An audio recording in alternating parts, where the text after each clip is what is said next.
Good morning, Andy. Good So, morning, Raj. welcome. So you're in a small village north of London. How's life up there since the lockdown?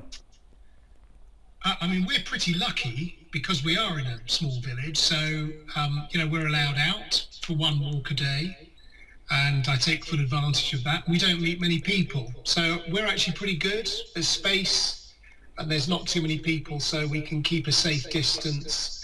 And everyone seems to be observing the social distancing rules, and everybody seems to be observing the UK government rules. So here we're okay, but I know that's not the same for many people who live in much more sort of cramped conditions in towns and cities up and down the UK. So yeah, we're in a good state here.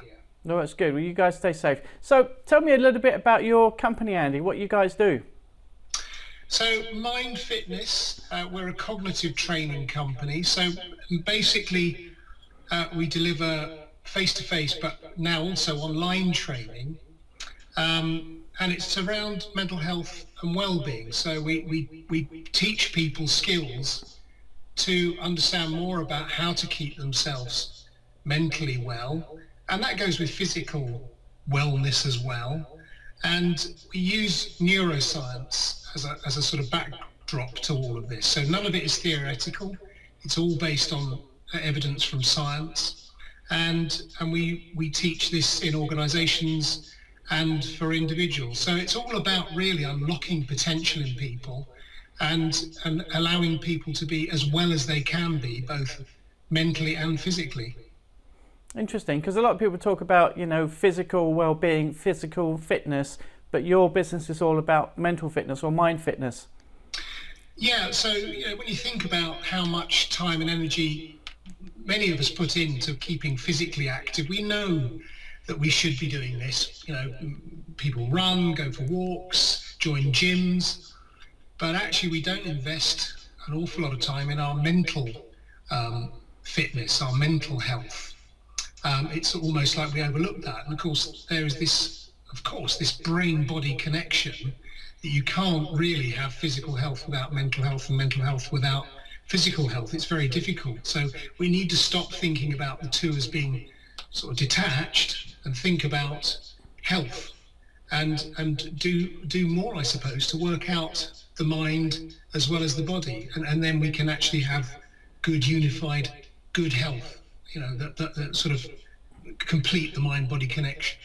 That makes a lot of sense. And you also, on a previous conversation with me, you were mentioning mental health first aid. So can you describe what that's all about then? Yeah, so this is a movement. It's probably been going about 15 years. The mental health first aid movement began in Australia. Mental health first aid is like physical first aid in that the primary focus is to preserve life. There's a terrible statistic, in the developed world where more people in the UK, for example, die by suicide than die by road traffic accidents, which is extraordinary. And it's a massive difference between how many people die by suicide. So we have a mental ill health epidemic in the developed world, and mental health first aid does quite a few things. First of all, it gives people skills to understand more about mental health, how to look after their own mental health, how to help other people to look after their mental health, but also to spot the signs of poor mental health. So, for example, if you find that somebody is in crisis, mental health first aid training will give you the skills to be able to approach that person and offer some support. So, we're not clinicians, we're not there as a sort of medic, but we're first responders in the sense that we can offer some sort of assistance to that person. But it's also, I think, about dealing with stigma and dealing with the things that keep us not talking about mental health, and pushing it into the background. Right. So it's about encouraging conversations and making sure that people talk to each other and people start to feel more comfortable about the fact that we all have mental health, all of us. And we're concerned about when that mental health deteriorates and we start to have poor mental health. So it does a lot of things, and I think everyone should think about, if you have the opportunity, becoming a mental health first aider, because they're brilliant skills to have. So I'm curious, how do you actually become a mental health first aider then? What's the steps you go through? Well, again, I think it's different as you go around the world, but most countries have a mental health first aid organisation.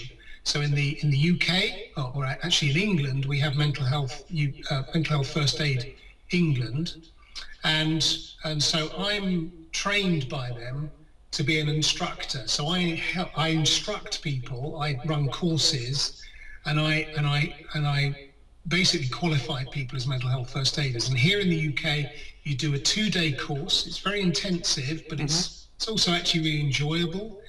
You know, people actually find it incredibly rewarding. And at the end of that 2 days, as long as you've got through the 2 days, you're certified then as a mental health first aider. So it's pretty easy to join in, to get involved. Yeah. And the sort of person who becomes a mental health first aider is the sort of person who is probably, easily accessible in an office. So, they're not remote. Now, obviously, that's quite difficult at the moment because we're all pretty well remote. But then there are all sorts of courses for other people, from short courses just to become aware to the 2-day course, which is a qualification, a recognised qualification. And most countries will have similar courses and similar qualifications and similar knowledge to learn. That's really interesting. So, because you mentioned, the times have changed with the pandemic, and now we're having to think about working remotely and looking for skills that we can apply remotely. So, tell us a little bit about how things have changed, how you've seen things change in the past couple of months. So, I talked about the proliferation of suicide, and and it is a worry, in the developed world. Especially in men, men tend not to talk about their problems. Men tend to keep things to themselves. So, we were talking about before the pandemic hit that, we have serious problems in the developed world with managing mental health, with people dealing with poor mental health. And that's, largely through an increase in anxiety. So vastly more people feeling stressed and overwhelmed. And depression. Depression is a massive cause of suicide, or can be. Now, of course, here we are in a situation where, we go from steady state to suddenly all sorts of things are happening. You've got the threat and risk of health to ourselves and our loved ones. Maybe we know people who are ill, and in some cases we know people who've sadly died through COVID-19.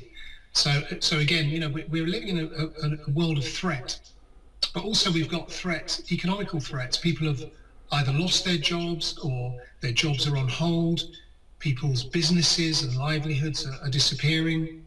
And we don't know what the world is going to look like in the future. We don't know when we come out of this, and we will come out of it, but what will the world look like? So there's a lot of anxiety now in our lives, and it's difficult to escape. There are very few people who you would say are unaffected by this. Most of us are, and most of us know people who are probably struggling, quite significantly, even if we're not.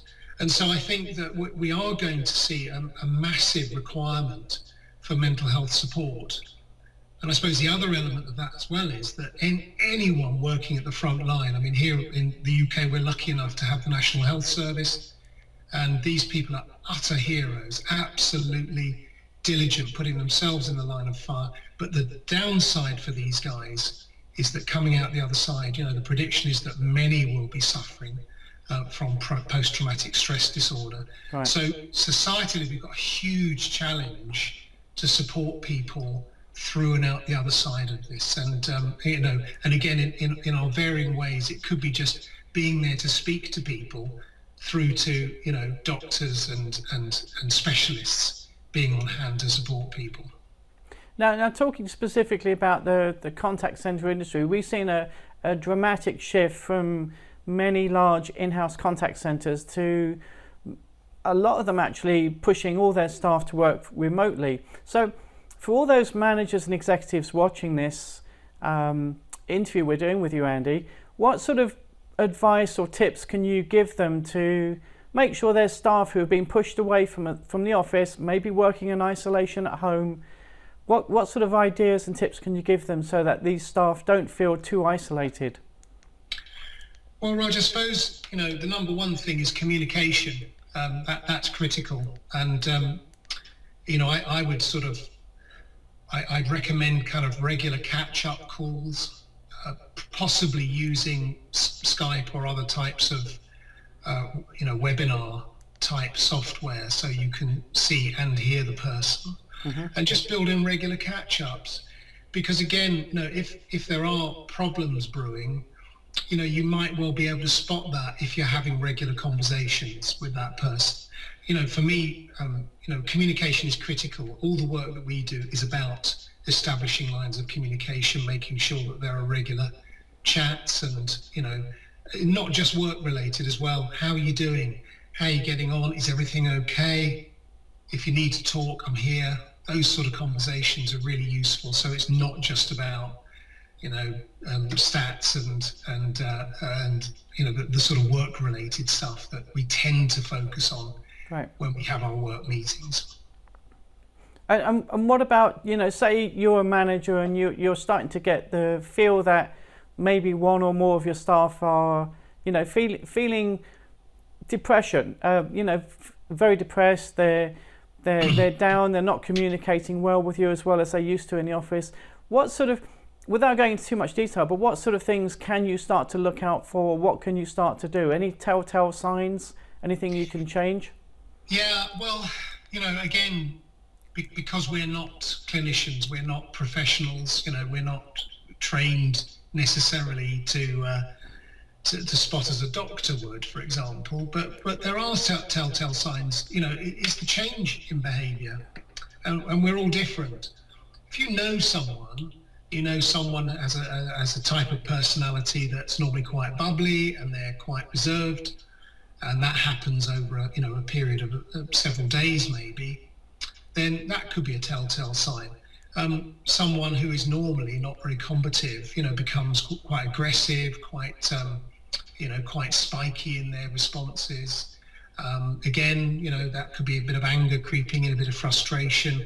So again, all of these things are signs to be able to have a conversation or start to have a conversation with that person. How are you doing? No, how are you really doing? Is everything okay? Are you coping okay? Anything you want to talk about? That's a good sort of precursor to allow those conversations to happen. But it's about changes in behaviour. It's about changes in personality. And we all have bad days. We all have off days. We wake up with a terrible headache or something and a bit cranky. I'm not talking about that. I'm talking about that consistency of watching somebody maybe decline. And that's the signal to sort of have that open and honest conversation. Or try. You can't make someone talk, but you can at least be there for them. Sure. And just, taking that one step further, say you are talking to somebody and you see things are deteriorating.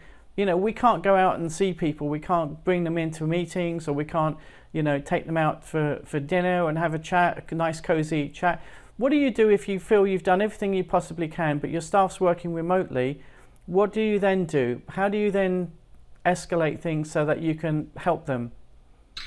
So again, I would say that there's an awful lot of support online. Every country has great charities that support mental health, give you lots of clues and information about how you can support people. There are still lots of helplines and chat groups and what have you. So again, somebody may not want to talk, but may indicate that it's starting to get to them. And so offer to send some information, some links, some useful links, etc. Because in the end, all you can do is give that person information.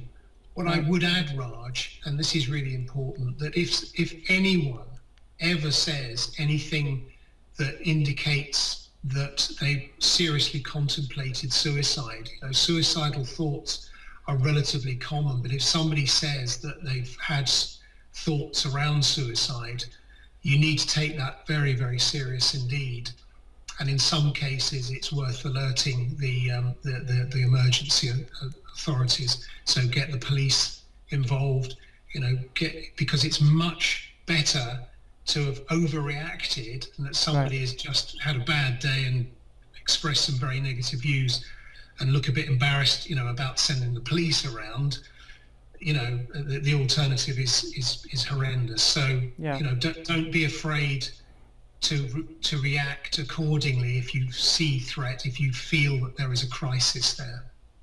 Now, I know a lot of our viewers, managers and executives looking at this interview we're doing with you for for how they can actually help their own staff. But what about those managers and executives who are used to interacting with their team face to face? What sort of things do you suggest that they do so they don't feel isolated as a manager, of maybe a large contact center? Now they've got nobody to meet every day.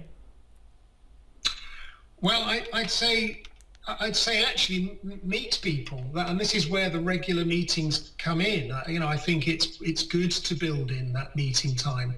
So again, you've got things like Zoom where you can have multiple screens and various people on the call. Have your team meetings, get everyone together, get that unifying spirit going, get people chatting to each other.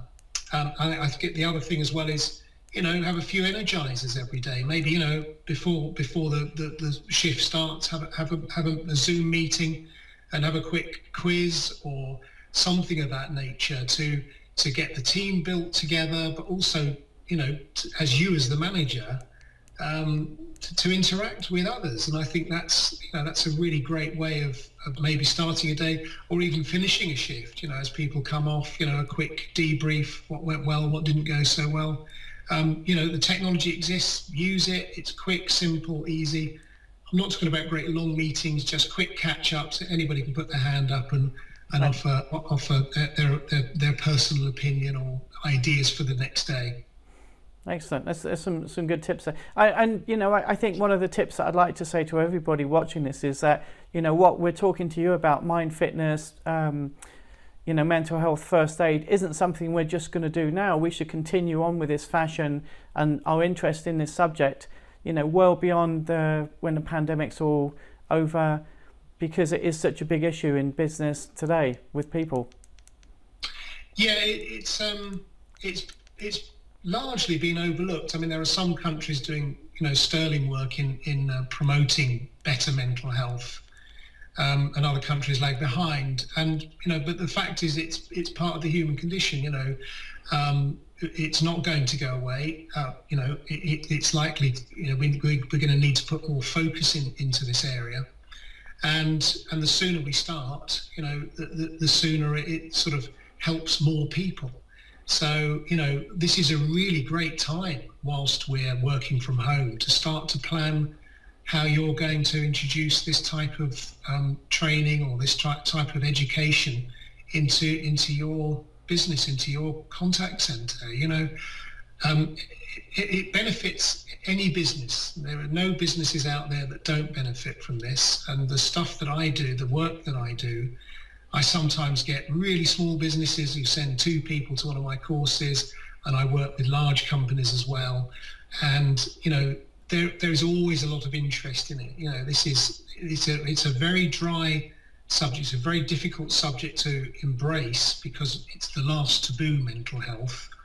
But actually, when you start to broach it and people start to talk openly about it, it just opens up a whole new world of openness and honesty, and people also being aware of their own well-being. So it's about creating, it's not just about education, it's about creating a sort of well-being strategy in your organization to promote good health and to promote the fact that we can all help and support each other, and somewhere that has a high level of well-being is also somewhere that's working at a very high level of productivity.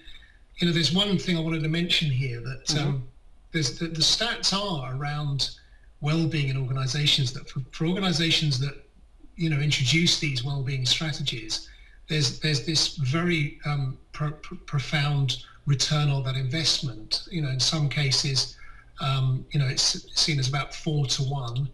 So every pound you spend, you get 4 back in productivity, up to sort of 10 to 1. So it's not a dead end thing. Support people at work, help them to support theirs and others, mental health. But actually, you get a happier business, you get a more productive business. People take less time off, aren't sick. You get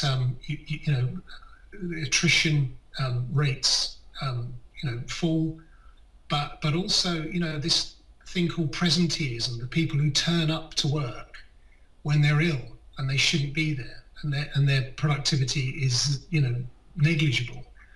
And that's actually one of the biggest things that businesses are dealing with now, is presenteeism.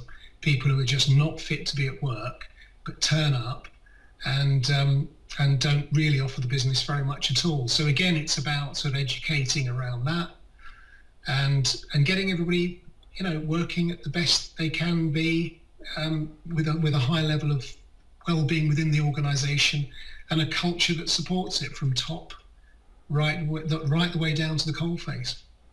Really interesting stuff. And I know, you're a fountain of knowledge. You've got lots of years of experience working in the contact center space as well. You and I have worked together many years now.